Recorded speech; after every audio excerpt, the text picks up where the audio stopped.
Hi, James Jones, Executive Director of the Mid-Pacific ICT Center in San Francisco, at our Winter ICT Educator Conference with Bill Cullifer, who is the Executive Director of the World Organization of Webmasters.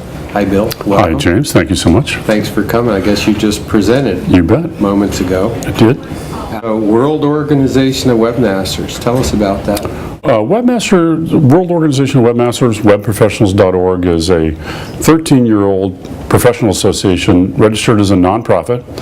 Our tagline is community, education, and certification, with emphasis on community and education. Our initial thought process was to provide resources for those seeking careers in the web profession, but also to serve as a resource for those teaching web professional topics. So I guess you started a while ago when things started to explode in the web space, and it was pretty much a wild, wild west period.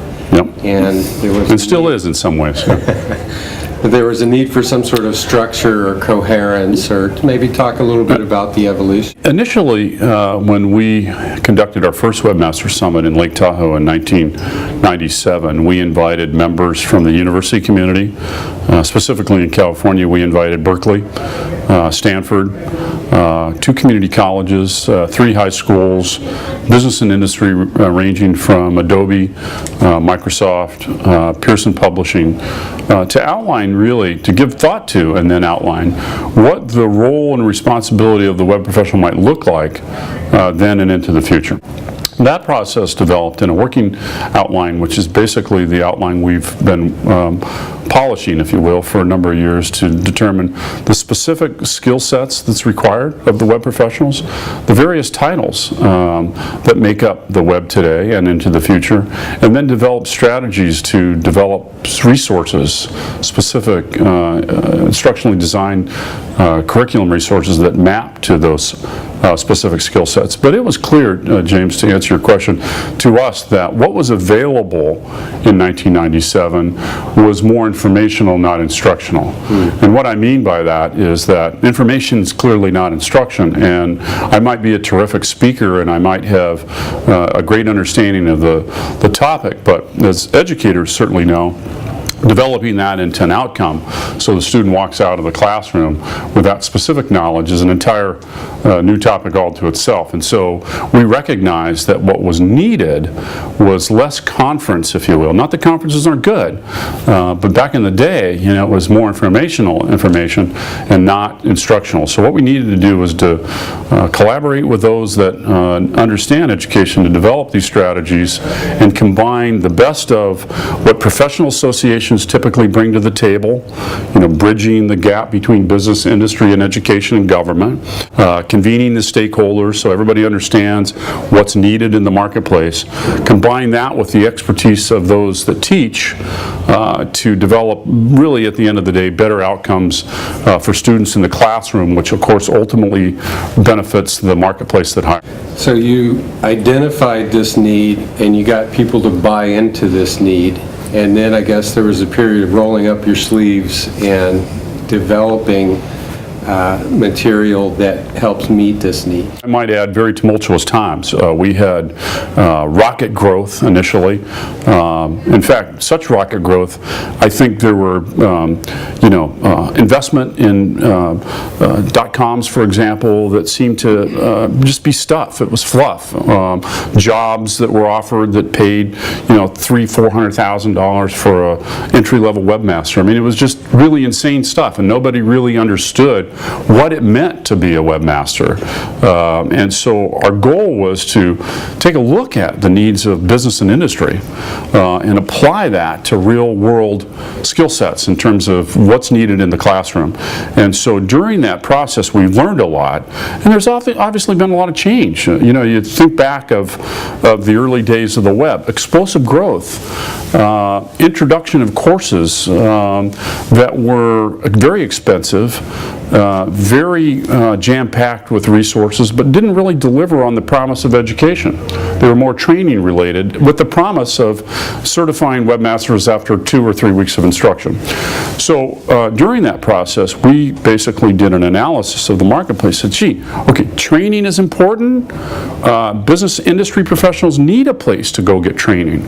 But there's also this other subset of younger, maybe even mid-career professionals with degrees, advanced degrees in other topics that want to come in and get the education that's needed to fill the demand within the web profession. So we've learned a lot. The times have been very interesting. You know, you're trying to commit to an instructional design degree level program in an environment that's very fast-paced in terms of technology trends moving very rapidly, all while you're competing with other industries and other topics that need to be taught in the school. You know, the race to the top or no child left behind.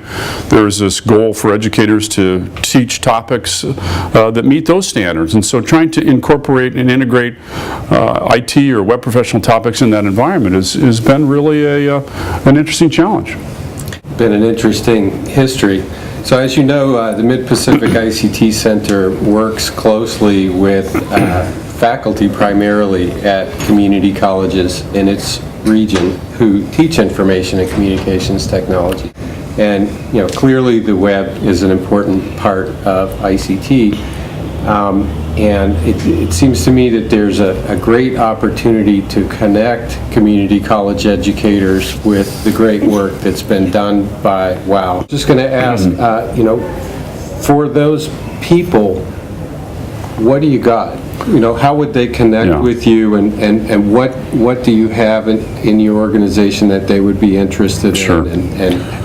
Sure. Well, first of all, thank you for the invitation, and I applaud you and the Mid-Pacific ICT Centers for what it is you do, organization. You bring all these folks together, and that's a terrific thing.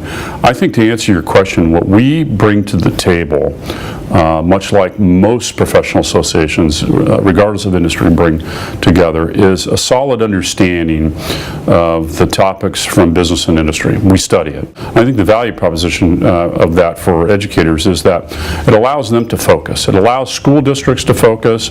It allows policy decision makers to focus on what they do. It provides a resource for teachers in the classroom to focus in on the teaching science and the art of teaching in a way that looks at the resources that the organizations like WOW has developed from the lens of being vetted by business and industry. Those resources just make it simpler to follow. This country, for example, the United States, we pay very little for instructional design strategies, meaning curriculum development in the classroom. We don't compensate teachers for that. We don't provide a lot of education and training for teachers in this country. It's very limited. So the net effect, the benefit of having an instructional design strategy or these learning objectives published and vetted by business and industry is that it will save me time and it will save me resources. I can look at a lesson plan and say, aha, I see what at the end of the day the outcomes are supposed to be for those that design, develop, administer websites on the web. And that's a real time saving and a real value proposition for those that utilize it. So WOW's resources include curriculum structure as well as lesson plans? Right. Right, and I want to add, we've learned a lot about instructional design. I mentioned earlier that information is not instruction. The benefit of instructional design is that it truly is a science, and those that really understand it can take that student outcome and incorporate it into a lesson plan.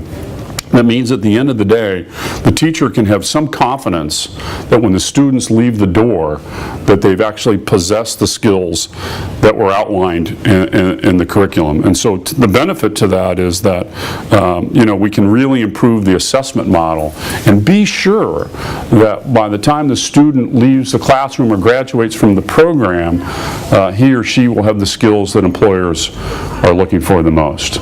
There's another element that I'd like to point out that I and many of my colleagues within the web organization and members of WOW who offer these courses worldwide would like you to know.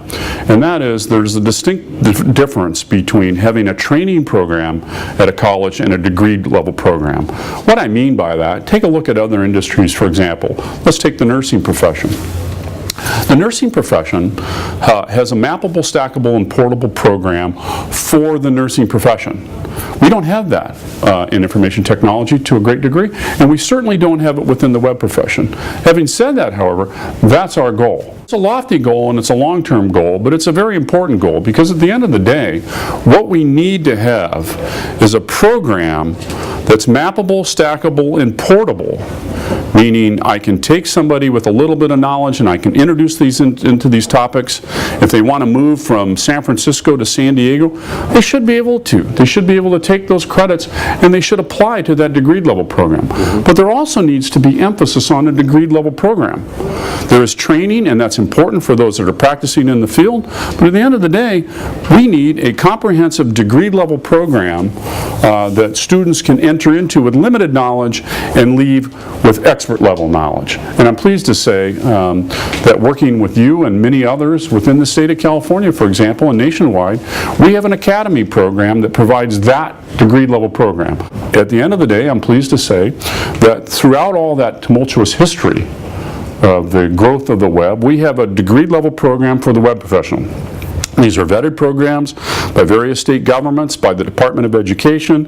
It's been vetted and reviewed by the Department of Labor. What that means is a student interested in a web design career or a web development career can take an entirely online program for those specific titles and graduate with an associate's degree in those titles. So very exciting resources for students indeed. That sounds great. So let's pretend that I'm a community college teacher and I teach web, and what you said just resonated with me, and I'd like to learn more and I'd like to get engaged. How do I learn more, and what would it look like if I engaged with web? Great question. So we have a Web Professional Academy program. That's very straightforward. It's low cost. There's no barrier really to entry. So I would recommend that you reach out to webprofessionals.org, simply at webprofessionals.org, and contact us to learn more. We have material, very easily to read, very easy to review, that provides features and benefits of that program. But I'd also welcome you to contact one of our existing WOW academies in the community college environment and ask them specifically, what are the outcomes, what are the benefits, what are the barriers? Because they do exist within the community college environment.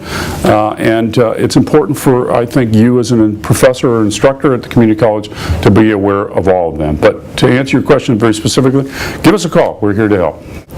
You know, MPICT completed a study this summer of ICT in California. We interviewed more than 600 California companies. Right. And more than 70% of them said that roles supporting their organization's presence on the web were strategically important. So Absolutely. There's clearly demand for these capabilities in the ICT workforce, and we need to do a better job in delivering consistent results as we're developing that workforce, and not just leave it to people to figure it out on their own. And there needs to be that structure. I mean, listen, if we wanted to just leave it up to the students to learn on their own, which many of them do, by the way, particularly in an environment in the past where there wasn't any resources available to go study, either in a classroom or online, you'd have to go to the library. You'd have to go online and learn from scratch. I did, and I can tell you that I learned a great deal. What I've learned is there's a lot of useless knowledge that I had to go through to get to the specific point. Right. So the benefit to the student to take a structured course in web design or web development within the web profession is it saves time and saves money. If I'm a student, I can walk out with a degree in web design with a fully vetted program by business and industry that maps to the demand of the skills that are in demand the most, walk away with an associate's degree, which, let's face it, you know, companies pay by degrees and titles and certificates. Right? So they need some kind of validation that this person went through a fully vetted program, like is in the case of the community college. So the student gets an opportunity to save time and save money and all that useless information that individuals like I had to go through to get to the very learning objective of how to complete a specific task to design or develop a website. That's a great value proposition, and I would encourage community college ICT educators to connect with webprofessionals.org, learn more about this opportunity, and let's line up and more consistently develop web professionals. I agree. Thank you for that. And you know, at the end of the day, community colleges are on every corner. They're accessible. They're high quality. Community college instructors, in my experience, have been very passionate. Many of them stay current with the trends.